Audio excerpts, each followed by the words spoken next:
عايزة تتغيري قبل المدرسة عن طريق العناية المجانية. في الفيديو ده هنتكلم عن العناية بكل جزء من جسمك خطوة بخطوة. قبل ما نبدأ ما تنسيش تشوفي سلسلة العودة للمدرسة الموجودة في القناة. أول نقطة، البشرة هي عنوان جمالك. هقولك على ماسك بسيط بس نتائجه روعة لو استمريت عليه 7 أيام. هتحتاجي رز، لبن وعسل أبيض. هتجيبي 3 معالق رز تغسليهم كويس من 2 ل3 وتحطيهم على النار، وبعدين هتزودي المية شوية. هتحطي في البلندر وعليه معلقة لبن ومعلقة عسل. لو مفيش لبن اللي هو حليب ممكن تستبدليه بزبادي او مية ورد. هستخدمه ازاي بقى؟ هتغسلي بشرتك كويس بالغسول وتنشفيها. هتحطي الماسك من ربع لنص ساعة وبعدين تشطفيه بالمية وتنشفي بشرتك وترطبيها كويس.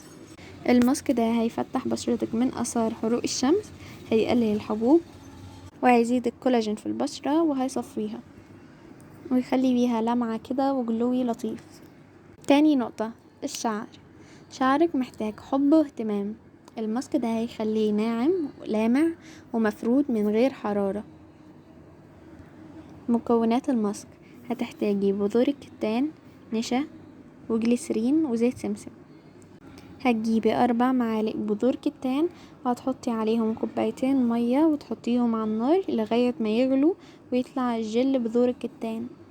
وجنبها في حلة تانية هتحطي معلقة نشا على ربع كوباية مية او نص كوباية مية على النار لغاية ما تحسي ان قوامه بقى متماسك كده. بعدين هتجيبي جل بذور الكتان ده هتصفيه من البذور بمصفى او شاش. بعدين هتجيبي جل بذور الكتان تحطيه في الخلاط او البلندر مع النشا اللي انت لسه عاملاها على النار، وتحطي عليهم شوية جليسرين وشوية زيت سمسم، ولو عندك زيت الارجان حطي شوية معاهم واعملي بلند ليهم مع بعض. وتاخدي حبة في طبق تستخدميهم على شعرك في كل مرة. الماسك ده ينفع يتحط عادي على الفروة لان بذور الكتان اصلا بتقوي وبتغذي الشعر. بعدين هتجيبي الماسك وهتحطيه على شعرك. هتقسمي شعرك نصين ونصين، ممكن تقسميهم كمان نصين يعني شعرك هيبقى 4/4. وهتبدأي توزعي الماسك وتعملي بصوابعك بحيث ان الماسك يدخل في كل خصلة وكل خصلة تشربه وتتشبعه. تقعدي تحركي الخصل بايدك عشان خاطر الماسك يتغلغل فيها وكل خصلة تترطب كويس. بعد ما تكوني رطبتي الاطراف اطلعي اعملي مساج على الفروة بالماسك برضك عشان تتشربه، لان ده بيقوي البصيلة وبينعمها. وهتسيبي الماسك على شعرك 3 ساعات من غير ما تغطيه عادي. وبعدين هتغسلي شعرك بشامبو، كونديشنر، حمام كريم. بعدها هتلفي شعرك بعد ما تكوني غسلتيه خلاص اخر غسلة من حمام كريم هتلفيه في فوطة يا قطن يا مايكرو فايبر. ليه؟ عشان ده مبيأذيش الشعر وبينشفه بطريقة ما تأذيهوش ولا تخليه يتقصف ولا يهيش. فبعد ما تكوني لفيتي شعرك في الفوطة القطن مثلا هتستني لغاية ما ينشف 3/4 النشفان، اللي هو ما يكونش نشف خالص ولا ان هو لسه بينقط مية. بعدين هتبدأي تحطي الليف ان بتاعك، وبعدين بعد ما تحطي الليف ان وتكون شعرك اتشربه ممكن تحبسي الترطيب بسيرم او زيت. وبعدين لفي شعرك بطريقة الطاقية، مش لازم من اول مرة تعمليها بيرفكت. وبعد ما تلفي لفة الطاقية عندك بونيه ستان حطيه، ما عندكيش هات سكارف ستان وحطيه لفي بيه شعرك، ما عندكيش هات سكارف عادي حتى ولفي بيه شعرك. المهم ان انت تكوني لفة شعرك بسكارف، يفضل انه يبقى ستان او حرير عشان شعرك ما يهش. فلنفترض مثلا ان انت عملت الماسك ده بالليل، فخلاص خلصتي كل الخطوات دي. هتنامي بقى وانت لفة شعرك طاقية، تصحي تاني يوم تقومي لفة الطاقية عكس الاتجاه لو انت عندك وقت. لكن لو مش عندك وقت مثلا ووراكي حاجة الصبح خلاص مش مشكلة، بكيه وانت اصلا هتلاقي انه اصفرت بنسبة كبيرة جدا وهيعجبك قوي في الترطيب وفي الفردة وفي شكله. تالت نقطة، الأسنان. ابتسامتك أهم جزء في جمالك. خلي فرشة الأسنان والمعجون أصحابك.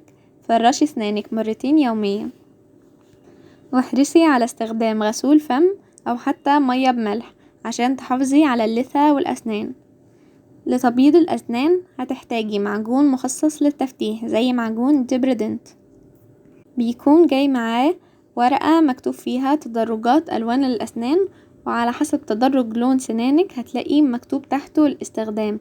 لو سنانك اصفرارها بسيط هتستخدميه مرة في الأسبوع، ولو سنانك اصفرارها متوسط هتستخدميه 2 مرات في الأسبوع. ولو سنانك اصفرارها شديد هتستخدميه 3 مرات في الأسبوع.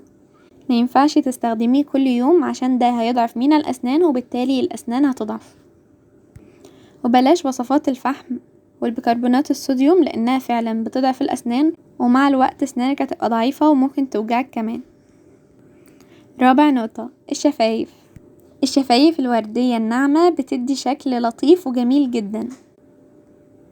اعملي سكراب سهل عبارة عن سكر وعسل وقرفة، أو سكر وعسل وقهوة. ادعكي بيه الشفايف دقايق وبعدين رطبي بليب بالم أو فازلين. أرشحلك ليب بالم تناكل كوري اللي هي بجل الصباري، حلوة جدا وبتخلي شفايفك فعلا زي الكوريين. كرري ده مرة واحدة في الأسبوع، ورطبي شفايفك على قد ما تقدري، أقل حاجة 2 مرات في اليوم. خامس نقطة، الجسم. جسمك جزء مهم جدا من الجلو اب، مش بس عشان الشكل، كمان عشان تحسي بخفة وصحة وراحة نفسية. خلينا نركز على خطوات بسيطة تقدري تعمليها خلال الأسبوع ده. المية، لازم تشربي مية على الأقل 2 لتر يوميا. المية بتديكي طاقة، بتساعد جسمك يتخلص من السموم، وكمان بشرتك هتلمع أكتر لما جسمك يكون مترطب من جوه. اعمليها عادة انك تشربي كل يوم 2 لتر. اسكراب الجسم. اسكراب الجسم بيتعمل مرة أو مرتين في الأسبوع.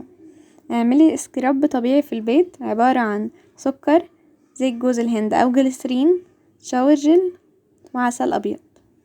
افركي جسمك بحركات دائرية وركزي على الركب والكوعين، ده بيشيل الجلد الميت ويخلي بشرتك أنعم وتلمع. تالت حاجة، الترطيب. بعد كل شاور لازم ترطبي جسمك. لو مش عندك بادي لوشن غالي أو حتى بيبي أويل أو عندك فازلين خفيف هيكون ممتاز للترطيب. الترطيب هو سر النعومة والجلو اب الطبيعي للجسم. الحركة والتمرين، مش لازم جيم، لو 20 دقيقة يوميا في البيت كفاية جدا. ممكن تتمرني ستريتش أو يوجا أو مشي سريع، سكواتس، بلانك. الحركات دي هتخلي جسمك مشدود وطلتك مختلفة. الأكل الصحي، حاولي تقللي الأكل السريع والأكل الدسم خلال الأسبوع ده. ركزي على الخضار والفاكهة وبروتين خفيف، بيض، تونة، فراخ مشوية. ده هيبان فورا في نضارتك وطاقة جسمك. الفكرة ان الجلو اب للجسم مش معناه تغيرات ضخمة فجأة، بالعكس هو انك تدي لجسمك اهتمام صغير كل يوم وهتشوفي فرق رهيب حتى في أسبوع. الفكرة من الفيديو ده مش انك تبقي نسخة مثالية في أسبوع، ولا انك تضغطي نفسك وتعيشي في ستريس عشان تتغيري. الفكرة الحقيقية انك تبدأي تشوفي ان نفسك تستاهل تتدلعي وتتظبطي. لما تهتمي ببشرتك وشعرك وجسمك، او حتى تفاصيل صغيرة زي شفايفك واسنانك، انتي مش بتضيعي وقتك، انتي بتستثمري في نفسك. يمكن حد يقولي ان الحاجات دي تافهة او مش مهمة، لكن الحقيقة ان احساسك بنفسك بيأثر على كل حاجة حواليكي. لما تصحي الصبح وتبصي في المراية تشوفي نفسك متألقة ومنورة، ثقتك في نفسك هتعلى، وده هيخليكي اهدى واركز واجمل حتى في عيون غيرك. عاوزاكي تاخدي الأسبوع ده كبداية صغيرة، مش لازم تتغيري 180 درجة بالظبط في 7 أيام، بس انتي تقدري تخلي الأسبوع ده نقطة انطلاقة، تبني منه عادة شرب مية أكتر، عادة تهتمي بروتين لبشرتك حتى لو بسيط، عادة تتحركي 20 دقيقة كل يوم. وصدقيني مع الاستمرار العادات الصغيرة دي هتعمل أكبر فرق، مش بس في شكلك الخارجي لكن كمان في إحساسك الداخلي. هتلاقي نفسك بتقدري مجهودك، بتقدري وقتك، والأهم انك بتحبي نفسك اكتر. انتي مش محتاجة تكوني حد تاني، انتي محتاجة تبرزي النسخة الأجمل من نفسك. خديها قاعدة، الجلو اب الحقيقي مش بس في شكلك، الجلو اب الحقيقي بيبدأ من انك تحبي نفسك وتختاري كل يوم انك تهتمي بيها. انا عايزاكي تبدأي الروتين ده من النهاردة وتكتبيلي في الكومنت بعد أسبوع النتيجة كانت عاملة ازاي. استنوني في ميعادنا كل جمعة الساعة 8 مع فيديو جديد. وبس، بحبكم، سلام.